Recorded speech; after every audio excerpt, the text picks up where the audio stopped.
Нашиот став е многу јасен. Ние направивме одреден чекор на повлекување на оние кои што според вас се наши блиски, а се вработени во јавните институции, само како морален чин. Процедурата околу нивното вработување, ве уверувам, а тоа ќе го потврди и Државната комисија за спречување на корупција, а и ова тело кое го споменавте, дека се кристално чисти. Меѓутоа, моралната форма сакавме да ја запазиме. Од друга страна, јас ве молам сите и како медиуми и како граѓани да бидеме внимателни околу овие процеси.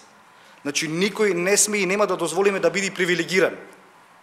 Меѓутоа, од друга страна, никој не сме да биде дискриминиран. Ама буквално никој.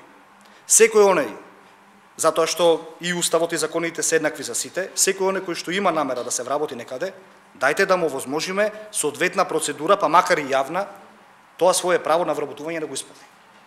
Ако утврдиме дека некој е вработен вон принципите, законите, критериумите на соодветната институција, истиот нормално е дека ќе биде отпуштен, а функционерот, негов ближен, ќе бараме оставка од истиот.